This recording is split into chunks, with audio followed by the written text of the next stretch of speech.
What's up, guys? This is Brave, and I'm back with another review of Sistas.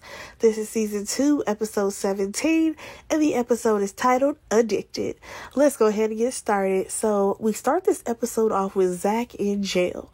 So, he has just heard that his charges were for credit card fraud, as well as the kilo of cocaine that was in the spare tire of this car. So, here's my whole thing. How did they know to check this spare tire?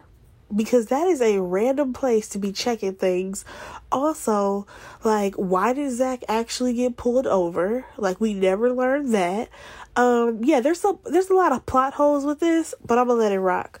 So, at this point, Rhea, she decides to, go in on Zach, talk about how, he said he was supposed to be so changed, but he's still doing the same stuff. Zach is freaking out because I believe this might be his third strike. I'm not sure, but at the end of the day, he's being framed. Zach had no parts in the credit card stuff, and Zach had no parts with this cocaine. Now, I will say that I definitely think that Hayden, now he had something to do with the cocaine for sure, but I'm not sure about the credit card stuff, just because I feel like the Fatima to Zach storyline, and bringing the whole Hayden drama into it, it doesn't correlate with the time that the credit card fraud stuff was happening. Because even though Karen is just finding out about the credit card fraud on the statements, if it's on your credit card statement, it probably happened weeks ago. So yeah, I don't know if he had something to do with that, but we'll see how this plays out. But yeah, Zach, he's over here spazzing. At one point, he yells at her that he don't care. Because literally at that point, little Miss Lady Cop, she decided to keep going on and on and on, and how she wasn't going to let him use her phone anymore, and how, he just got to wait on his little phone call. And I'm just like, girl, could you just go away? At this point, I don't ever need to see Rhea again. She can go. I don't care for her character. It's she's still hung up on that high school stuff. Nobody cares. Let it go. I just feel bad for Zach in this situation. So, let's go ahead and talk about this next scene. So, we see Andy, and she's in her office, and Fatima comes in, and she's just like, hey girl, just want to let you know, it's after 5 o'clock. Do you need anything else? Because clearly Fatima trying to be off work. So, Andy's like, no, I'm good. I just have a few things to finish up here. You can go ahead and leave. So, Fatima leaves. Andy gets her phone out, and she makes a phone call. Now, am I crazy? Or did they have Gary sounding more like it could have been another guy? To me, it's they asked him to, hey, change your voice a little bit so that the audience doesn't know if she's calling Paris or Gary. We know it was Gary. So, at this point, I'm done with Andy. I don't understand why she's calling Gary. There's nothing more to say. Last time we checked, he said he was going to Boston, even though he still has a bunch of charges against him. But whatever. So, after that, we see Fatima. She is in the parking garage, and she's listening to her voicemail. Because, as we know, Zach left her a voicemail saying, hey, I'm in jail. I'll explain everything tonight when I see you. And who shows up? Hayden. And I'm like, here he go again. So Hayden is like, oh, well, do you want to go out to dinner? And she's like, no, but let me find out that you did something. And Fatima already knows. Fatima definitely knows that Hayden has something to do with this. She just got to find a way to prove it. And I'm like, all right, Detective Fatima, let's see how this plays out. I'm sick of Hayden. Hayden can go. He's the absolute worst. I feel like when we first met him, he seemed really chill, really cool. He was trying to help Andy out. But the character that he is now, baby, I can't fool with him. So, after that, we get a scene of... Alright, so we're at the bank, and we have Maurice and Jacoby. First of all, it's bothering me that we have Maurice just out here counting money for no reason. I'm just like, why are you counting cash at the bank? It looked like it's broad daylight up in here. What are you doing? So that's one thing that stands out to me that's odd, but whatever. So Maurice is like, man, if I could just have this money. And Jacoby's like, don't think about it. Like, don't even try nothing like that. And he's like, bitch, I wouldn't, or whatever he said. And Jacoby checks him. He's like, yo, like, you gotta stop calling me that. And then, like, we already know how Maurice is. He's like, oh, bitch. And he's like, yeah, it ain't cool. Like, why are you calling me that? So at this point, Maurice, he's feeling some type of way. But I'm like, first of all, it's not professional. You guys still work at a bank. You guys are at work while you're having this conversation. And you shouldn't be calling anyone that while you're at work. Like, come on. I'll say this. If you're in a relaxed environment, sure, you can say whatever you want to say. However, in a place like the bank, the way Maurice walk around there, he would have got fired a long time ago in real life. Also, if I was Jacoby, I would have went straight up to HR. I'm not playing with Maurice and his shenanigans. So I guess in retaliation, Maurice is like, well, don't come to me to try to do no checks and balances and whatever else. And I was kind of confused on this part because I'm like, wait, was Maurice doing Jacoby's job or something? Did they have some type of agreement? I'm not understanding what was happening there. At this point, Jacoby is over it. He doesn't want to have this conversation with Maurice anymore. He's just like, listen, you do your job and I will do my job. We don't even have to talk to each other. Also, I forgot to mention that Maurice brought up the fact that, oh, well, you're just like Alonzo and all this stuff. And I'm just like, okay, here we go. Why are we bringing up Alonzo? Like, I don't want to hear about that man anymore. And I definitely don't think that Jacoby is anything like Alonzo.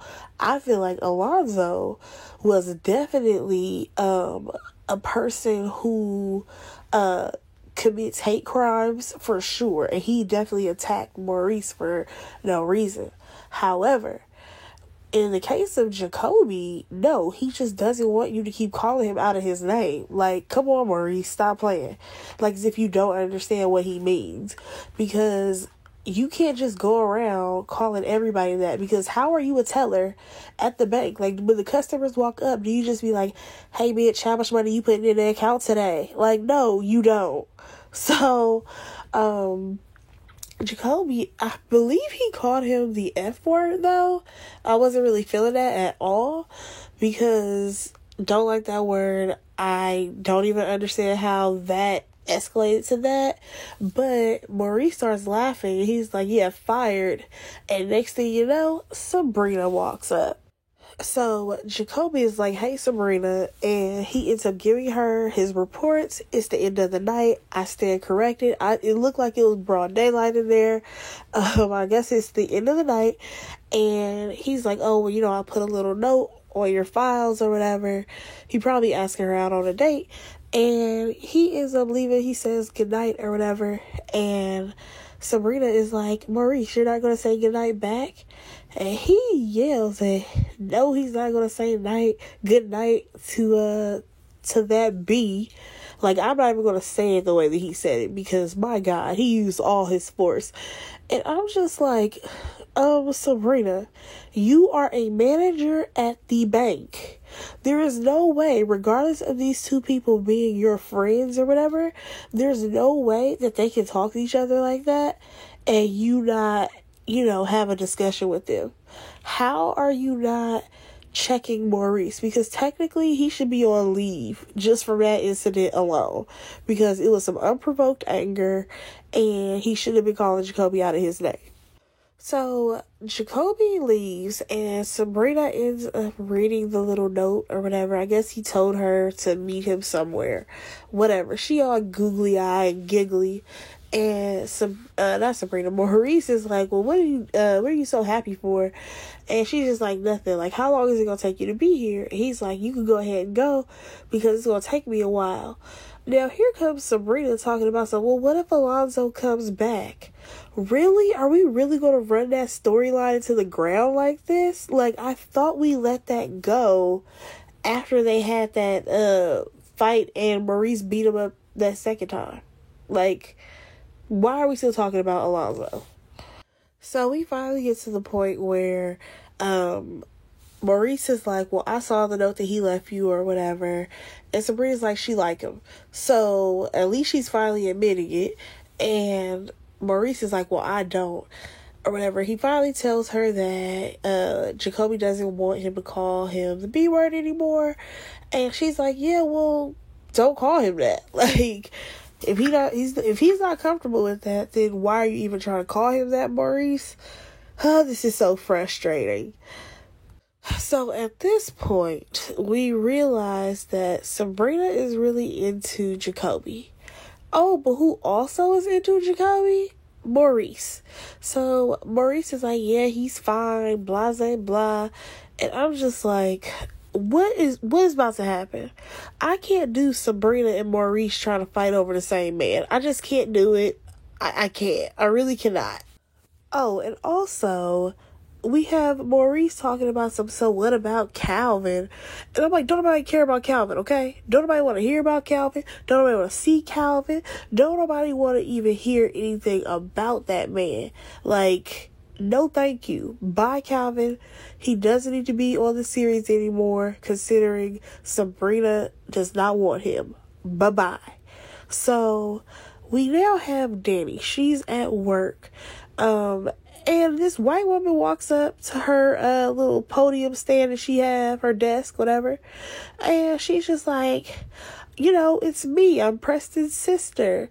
I promise you they must have switched the actress because I don't remember her looking like this. But anyways, she's like, oh, well, y'all, I'm sorry for, you know, the way my brothers acted. And the whole time, Danny is like, if this white woman don't get away from me, I'm tired of Preston's family harassing me at my job. So at this point, Danny and the sister, they gotta go back and forth, you know, and Danny is like, listen, I know some hood people, and if your brothers try that one more time, I'm gonna get those hood people to beat them up, pretty much. And I'm like, that's right, Danny, that's right, because them little rednecks that showed up and rolled up on you like that, yeah, you gotta get some people on them. So, his sister is like, well, you know, Preston, he's a really good guy, and he really does like you, but, like, do you really like him? And Danny is like, and what's it to you? Like, this is none of your business. First of all, Preston's family, they gotta go, because they keep showing up to this woman's job, okay, to her job, questioning her about things that have nothing to do with them. So his sister finally leaves, and you already know Danny is over it, but now she has to make a phone call to her girl Sabrina. I wouldn't have called Sabrina, but okay, girl. So basically, Sabrina lets her know that she's going out for drinks. Danny wants to come. She tells her not to come because we know she's going to go see Jacoby. And Danny has to let her know that now Preston's sister has showed up to her job. So, Danny ends up mentioning how she said that she came in town to see her brother or whatever, and Sabrina has to remind her and be like, hey, well, isn't that at your house considering that y'all moved together? And now Danny realizes that she may have to deal with Preston's sister again.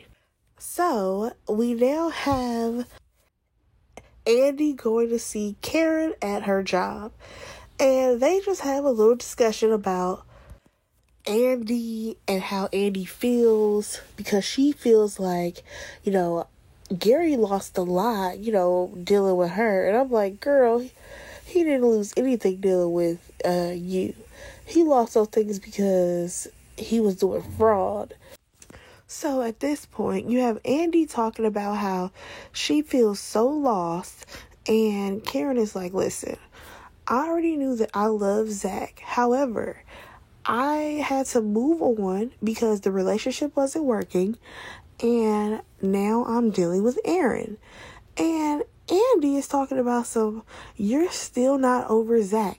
You're still thinking about Zach because you're basically using Aaron as a rebound the same way I'm using Paris. And I said, hold up, swole up. Now that's a lie because Karen and Aaron, she's actually putting in the effort to try to build something with Aaron.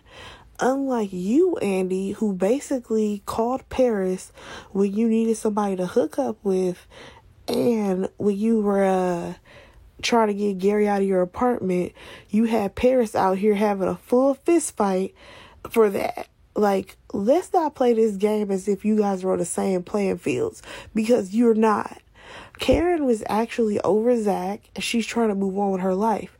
You, on the other hand, you're not ready to do that because for some reason you're still hung up on Gary and you're just a user and you're using Paris. I'm sorry, but for what I gathered out of this conversation, like I have said in previous reviews, Andy is definitely jealous of Karen. She does not want Karen to be happy. She does not want Karen to find some other man because Andy feels like Karen is honestly beneath her, like she's felt like all the rest of the girls are beneath her. She wants Karen to do bad because there is no way that you're going to equate your situation to Karen's, because we've literally seen Karen try to move on with her life. Andy, we've seen you be stuck on stupid. Like, let's not play this game, Andy. Like, this is so frustrating to watch her character really accuse Karen of doing the same things that she's doing. And it's not the same situation at all. Like, for me, I've noticed that whenever Karen even brought up Aaron or mentioned him coming somewhere with them, Andy would always roll her eyes, have a little attitude, have her a facial expression that shows that she didn't care for him. And once she found out that he had, what did he have? He had like alcohol addiction or whatever. Then she was like, really, girl, this is who you're trying to date or whatever. Like, she's very judgmental. And I feel like she has not liked Aaron since Karen met him because he's a step above Zach. And she probably felt like, well, you know what? Karen is beneath me. She deserved to date a guy who is working at the airport, cheating on her and all this stuff.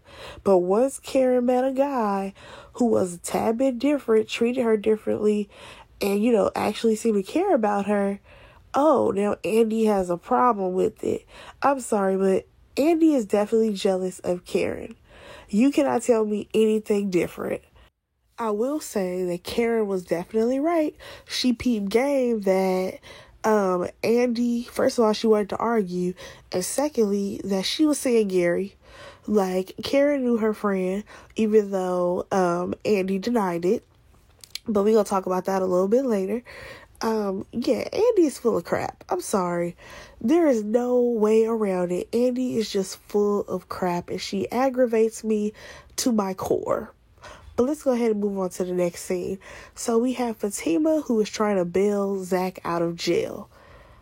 So Fatima goes in there and she's just like, you know, I'm here to bail out Zachary Taylor. So the lady who she's talking to, she sends her to the next person. And of course, it's little Miss Lady Cop Rhea. And she got a funky attitude. Like, she's like, oh, well, and who are you? So Fatima is like, oh, you know, I work with him in the program that he's in. He's like, what program is that? And she's like, it's Chainbreakers. Oh, I've heard of them. And I'm like, Rhea in this funky attitude. Like, girl, I can see why you don't have a man. I can see why you probably don't have nobody. You probably ain't got a cat, a dog, not even a pet hamster. Because you have a terrible attitude. So, you know, Fatima is trying to bail this man out. Come to find out, he has to see a judge because he can't post bail. And Fatima's like, well, can you at least tell me what the charges are? And she's like, no. And then she just kind of like moves her fingers and is like kind of scoot away from her. I'm just like, girl, I can't. Rhea is terrible. So at this point, Fatima makes a call to someone, and then Rhea ends up calling her back and was like, "Oh, well, are you a lawyer?" And she's like, "No, I'm not. I just happen to work at a law firm." Because that's what literally Fatima does. So out of the blue, at this point, that's how I view it. Rhea is like, "Okay, well, follow me." And, Fatima goes with her. She takes her to like the little waiting room or whatever where they have like the jail scenes where they can talk to the person. And she's like, "I'll bring him in here in like 10 minutes. I'm sorry, but I cannot with Rhea and her hot and coldness, because 1 minute she's spazzing and she has an attitude problem and all this stuff, and then the next minute she's giving in and she's trying to do people favors. I need for her to figure out which attitude she gonna have and keep it the entire episode, because she's frustrating at this point. So we have Sabrina and Jacoby. They're out at this bar or whatever. And Sabrina, she looked like she don't want to be there with him. She looked like she has no interest in Jacoby. And I'm like, well, girl, why did you even accept the invitation if you was going to look like this? But whatever. So he basically asked her who she was dating or whatever. He's like, well, I've overheard Maurice talk about basically your situation. And she's like, oh, but you were like, listening in. And he's like, no, and I'm pretty sure he didn't have to listen in. Maurice is loud. Like, let's not act like Maurice do not go around telling Sabrina's business. Let's not act like Maurice is not loud and you can probably hear him a mile away.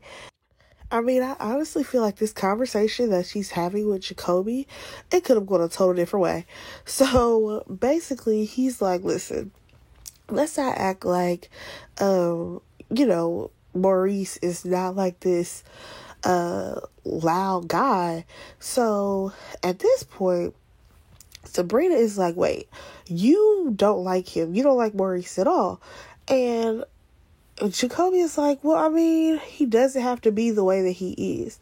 Now, this is where I gave a side eye to both of these characters, because now we're going to have Jacoby feel some type of way about Maurice, basically saying that he doesn't care for him because he is, or that they use was like flamboyant, and he, according to Jacoby, honestly, he feels like Maurice is doing too much.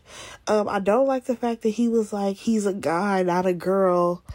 And I feel like when we first met Jacoby, he didn't seem to give off the vibe that he didn't like people who are a part of the LGBT community.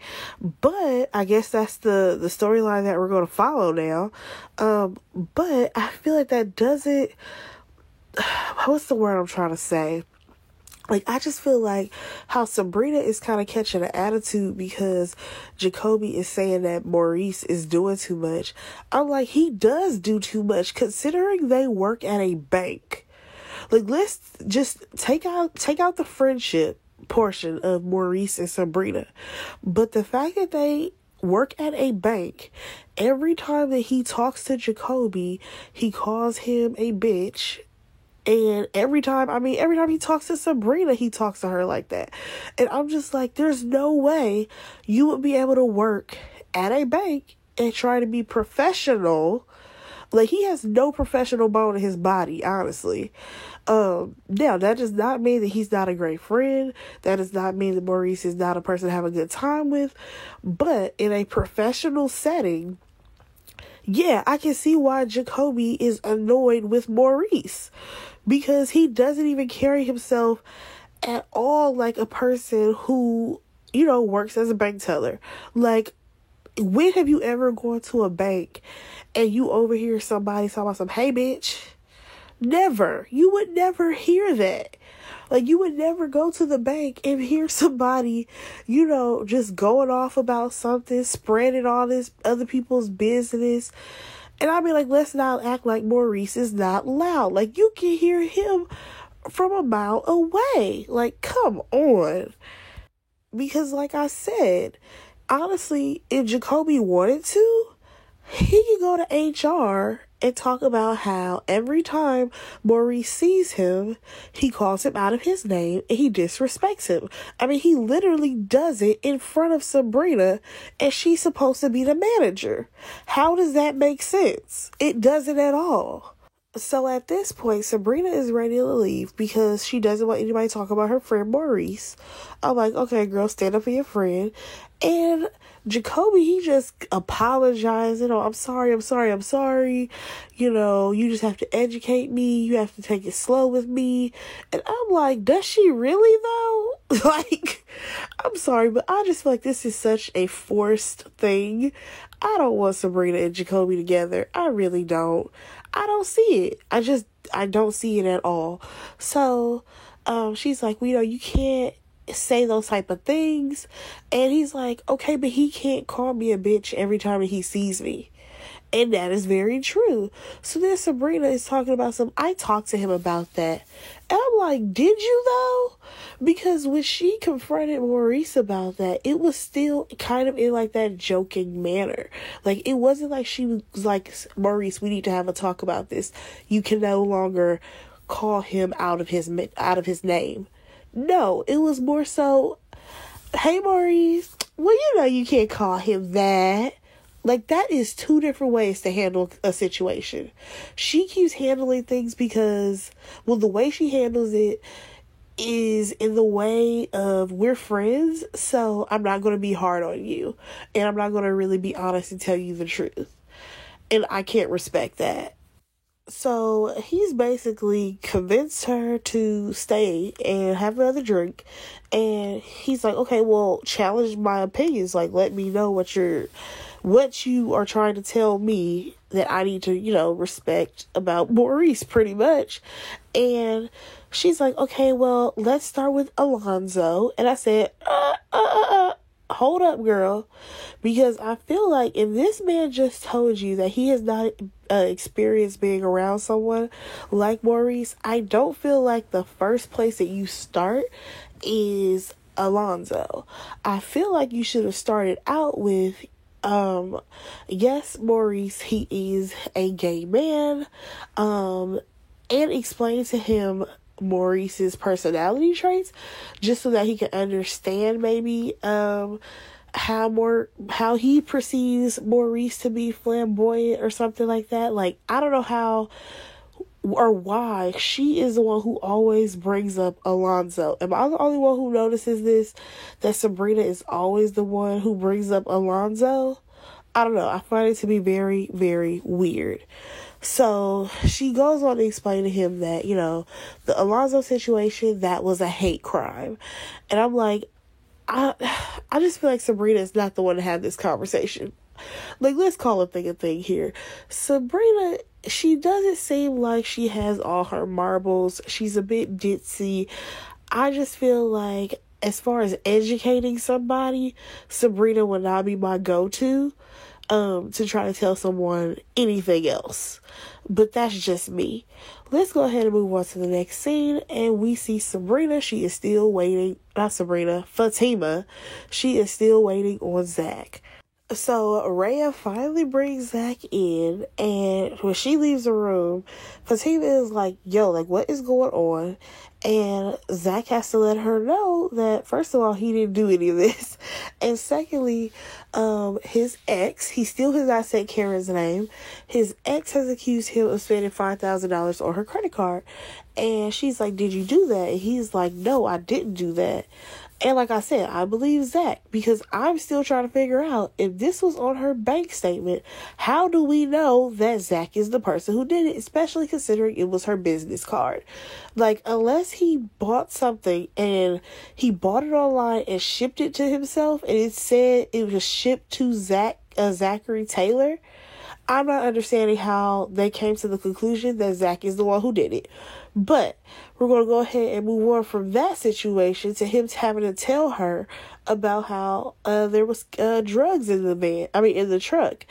And, like, she just couldn't believe it because, like, having drugs, she's like, that is really bad. Not only is it bad just for his charges, but also, like, the program, she's with him, and I feel like she's trying to put the puzzle pieces together when she's like, I believe you. I feel like she's trying to put the puzzle pieces together to figure out how did Hayden do this. So Zach is like, you believe me, like, you just believe me. And she's like, yes. So he's like, well, you're the one who gave me this truck. And I can understand why Zach is lashing out at her, because at this point he feels like he's being set up by somebody. He's just trying to figure out who set him up. And Fatima is like, well, it ain't me, because the truck was at my house. If at any point they could have arrested me because it was at my house. You know what I mean? And I'm like, yep, she is right. So at this point, she is on it. She's like, listen, I am going to try to figure this out. I just need for you to hold it together while you in here, because we already see that Zach is spiraling and spazzing, talking about some of these real estate guys even legit. And Fatima has to let him know, yes, it is legit, but I'm going to figure this out. I'm going to try to, get you out of here, because she does believe him. So when she leaves, she gets on the phone again, and I'm like, well, maybe she's trying to call Andy to, be Zach's lawyer. Won't this all come full circle? So nope. She is calling Hayden, and she's like, hey, I'm actually free tonight. What are you doing? And he's like, oh, okay, cool. I'm not doing anything. So she's like, oh, okay, well, you can come over. Make sure you bring some wine. And we already know his thirsty self is going to come over. Whew, I cannot wait to see how this storyline unravels. All right, so now we see Danny and Preston. She gets home from work, and he's like, listen, I done cleaned up, I cooked dinner. And she's like, okay, great. So he ends up asking her, did she talk to his sister? And she's like, yeah, and I didn't tell her anything. So he's like, yeah, she told me that. And she's like, wait, why are there 3 plates set out? And he's like, oh, that's all I was trying to tell you. And before he can start, she's like, listen, I know you trying to be friends with Zach, but we don't need to have Zach here, okay? Basically, she's trying to get rid of Zach, not even realizing that, nope, it ain't Zach, it's his sister. So he's like, listen, if it was Zach, the food wouldn't even be here anymore. I'm like, oh my gosh, that was pretty funny. Because it seems like every time Preston cooks anything, Zach is always there to eat it. Anyways, so as we know, he has invited his sister over. She comes out of the bathroom, and she has this like, oh, hey, dinner's ready, whatever. And Danny, she starts to drink the wine straight out of the bottle. Just straight out of the bottle, because it might be a long night. All right, now let's talk about this next scene.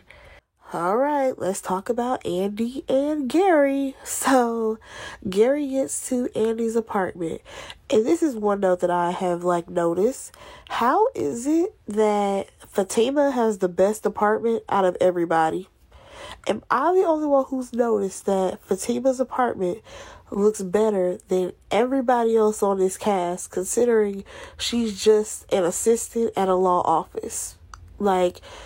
Fatima is literally one step above being a receptionist, even though sometimes I feel like she works the receptionist desk at that law office.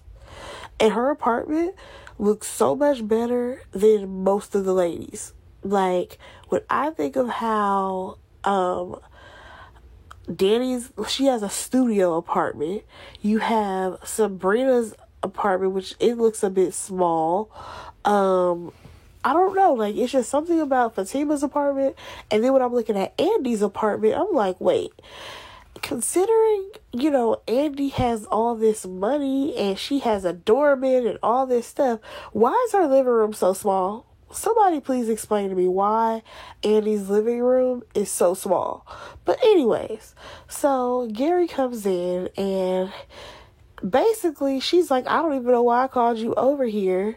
I guess because she just wanted to see him. And he has an envelope with him. We'll talk about what's in there a little bit later. And he's like, well, can I start? Because it seemed like she didn't have anything to say to this man. So we get to these files, and Gary is like, well, I want to show you 3 things. So the first thing is a one-way ticket to Boston, as if he can't afford a way back to Atlanta. Okay, Gary. So also the fact that, don't you still have a pending case? Didn't he get out on bail? His charges were not dropped. I don't see how he talking about he's going to Boston when he still has some pending charges, and I believe he's out on bail. So there's that. Then he's like, okay, well, those are also my divorce papers. Jasmine already signed them, but my lawyers are still getting things together because some type of magical way, Jasmine's fingerprints were found on some paperwork with Morris or whatever. And I'm just like, well, weren't they working together? Like, wasn't Morris her lawyer or something at some point? Or maybe not. I can't even remember because that storyline was so long ago. So Andy is like, wow, I didn't expect for her to sign the paperwork, but what about that first wife?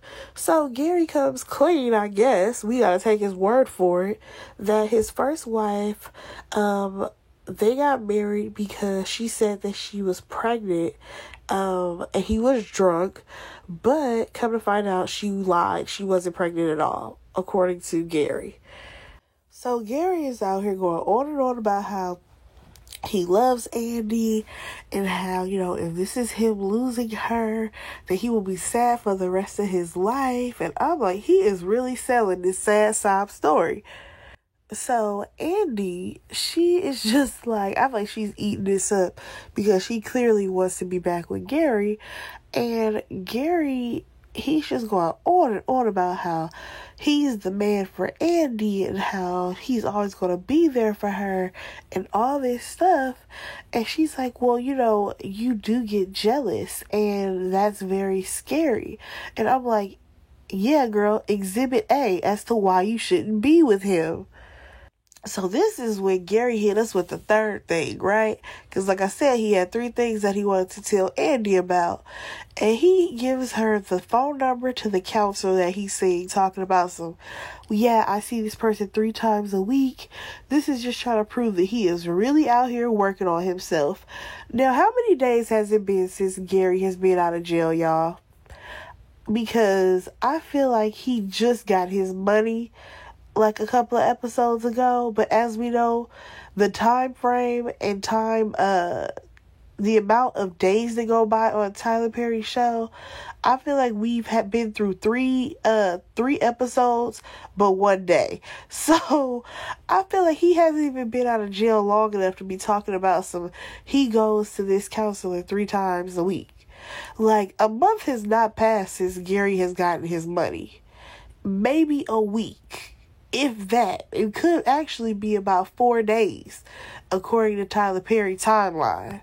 So we can basically tell that Andy is eating this stuff up. She is, definitely eating on the lies that Gary is feeding her. And next thing you know, he gets down on one knee talking about I said that if I was going to get divorced from Jasmine and we would get married, here he go proposing to Andy. I said, you know what? I cannot with these two. These two right here, y'all not about to stress me out. Nope, I'm not having it. So like I said, this man out here on bended knee, he is proposing to Andy talking about I'll wait on you as long as I have to wait on you. And she doesn't exactly accept the ring, but she's like, no, wait, not yet. But she has this, this grin on her face. And I'm like, girl, and there we go. We're back to the Gary and Andy saga. Okay, so at this point, she goes in for the kiss and they start making out or whatever. And I don't know if this was something that was supposed to happen in post or what, but they're making out. Next thing you know, he puts the ring down, they kiss again, and then he walks to the door as if he's leaving. However, when he swings the door open, Karen is at the door. We didn't hear a knock, a doorbell, a nothing. So I'm not even understanding how this situation was supposed to go. Like, was he leaving? Was he supposed to be walking out the door? Or was he just like opening up the door because somebody knocked? I was confused. So like I said, Karen came through that door. She looked like she was not about to play with Andy. She came through the door like somebody mama when they was like at their friend house, but they was acting up. Like, I feel like she was ready to shut the party down. She was ready to shut Andy down, and I was here for it. And that's pretty much where the episode ends. I can't wait to see the next episode. Let me know what you guys thought about this episode in the comments. I know this review is extremely long. Oh my gosh. But go ahead and like, comment, and subscribe to my channel. And I will talk to you guys in the next one. Bye, guys.